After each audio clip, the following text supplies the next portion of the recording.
kemajuan. Assalamualaikum warahmatullahi wabarakatuh. Shalom, Om Swastiastu, nama budaya, dan salam kebajikan.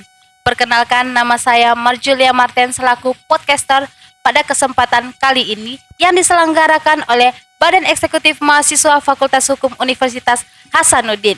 Pada kesempatan kali ini, kami membawakan tema podcast yang berjudul pencemaran nama baik yang diambil dari perspektif agama Hindu. Dalam agama Hindu, kehidupan bermasyarakat, komunikasi memang peran yang sangat mendasar. Melalui komunikasi, interaksi antara individu dalam suatu masyarakat dapat berjalan dengan lancar.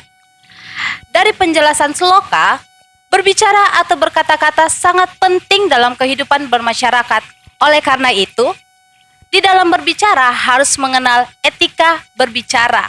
Etika berbicara dari 3 kerangka agama Hindu di samping tatwa dan ucapan.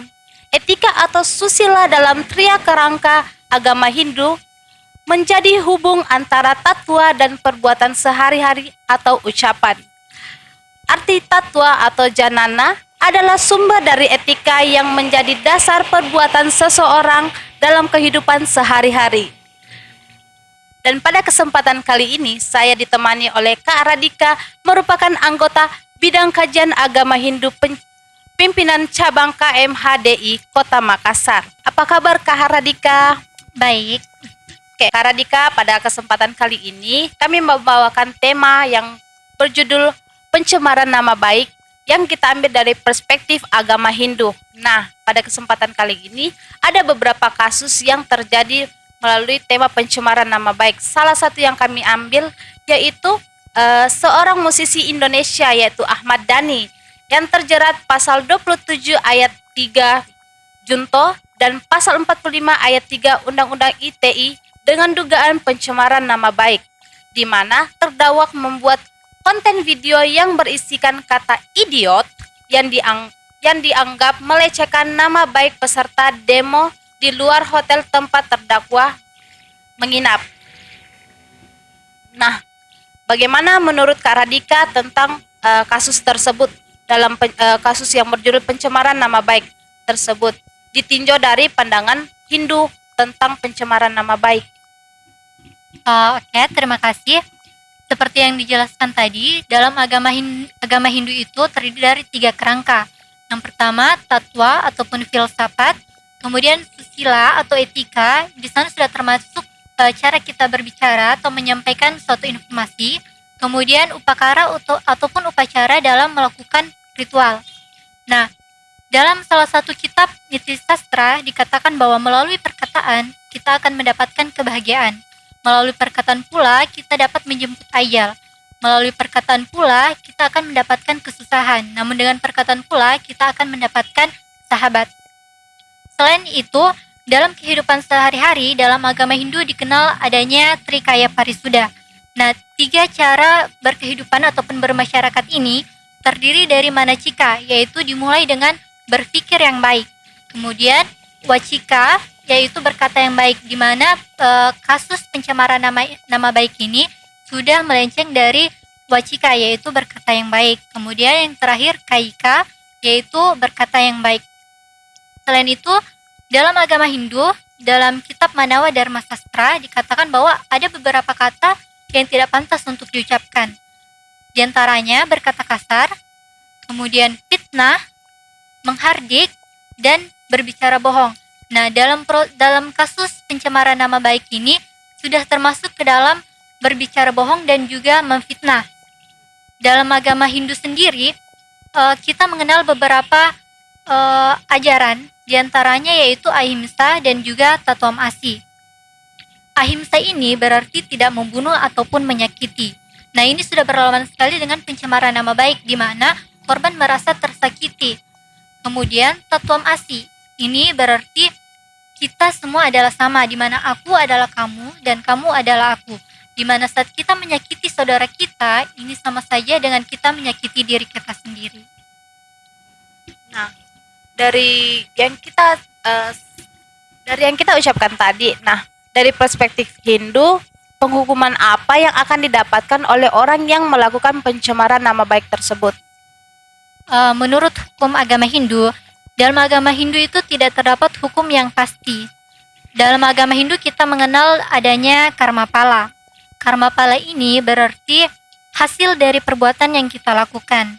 Untuk pencemaran nama baik sendiri, jika korban merasa tersakiti, kita percaya bahwa yang menyakiti akan menerimakan hasil dari perbuatannya. Nah, dalam agama Hindu itu terbagi menjadi 3 bagian. Ada prarabdha karma pala, sancita karma pala, dan kriyamana karma pala. Di mana prarabdha karma pala ini merupakan hasil perbuatan yang kita terima atas perbuatan yang kita kerjakan terdahulu, hasilnya kita dapatkan saat ini. Kemudian sancita karma pala itu merupakan hasil perbuatan yang kita terima saat kita melakukan kejahatan itu saat ini juga. Kemudian kriyamana karma pala itu merupakan hasil perbuatan yang akan kita terima di kehidupan selanjutnya.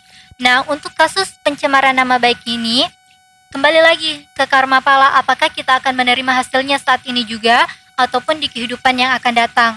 Untuk hasilnya sendiri bisa saja kita di kehidupan yang akan datang dicemarkan nama baiknya ataupun mendapatkan reinkarnasi dengan status lebih rendah itu. Seperti itu.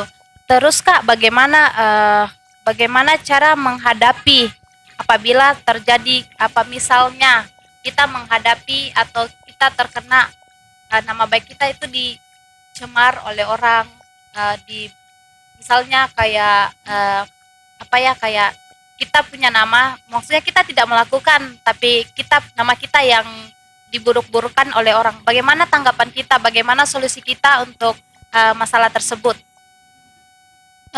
Untuk kasus pencemaran nama baik ini, dalam satu ajaran disebutkan tentang Trihitakarana. Bagaimana cara kita menjalin hubungan yang harmonis dengan sesama manusia, dengan lingkungan, ataupun dengan Tuhan yang Maha Esa sendiri. Nah, bagaimana cara kita menghadapinya ini? Dalam agama Hindu itu terdapat Saptatimira dan juga Satripuna. Ini merupakan musuh-musuh yang ada pada diri manusia sendiri. Untuk lebih sabar menghadapi pencemaran nama baik ini, kita bisa melakukan meditasi, melakukan yoga, dan juga bisa menanamkan hal-hal kecil pendidikan dasar untuk anak-anak kita agar kedepannya mereka memahami tentang bagaimana agama Hindu menyikapi tentang tata cara berbicara agar tidak menyakiti sesama manusia ataupun makhluk hidup lainnya. Menurut pendapat Kakak, kalau misalnya kita yang terkena pencemaran nama baik, bagaimana solusi kita di dalam hal tersebut? Tentu saja jika ini sudah menyangkut nama baik, menyangkut umum, kita bisa melaporkannya ke pihak yang berwajib. Tapi menurut agama Hindu sendiri, kita percaya karma pala itu ada. Walaupun kita tidak membalas, mereka akan mendapatkan hasilnya saat ini ataupun di kehidupan yang akan datang nantinya. Baiklah, itulah hasil yang baiklah teman-teman. Itulah penyampaian dari Kak Radika mengenai pencemaran nama baik dari perspektif agama Hindu. Oleh karena itu teman-teman, kita sebagai masyarakat Indonesia, kita harus menjaga etika kita dalam berbicara atau berperilaku agar tidak tersinggung oleh masyarakat lain atau maupun teman-teman lain. Baiklah, saya mengucapkan terima kasih kepada Kak Radika yang menyempatkan waktunya dalam podcast pada kali ini. Oleh dan sebab itu teman-teman, jangan lupa like, comment, subscribe, dan share YouTube BEM Fakultas Hukum Universitas Hasanuddin. Assalamualaikum warahmatullahi wabarakatuh.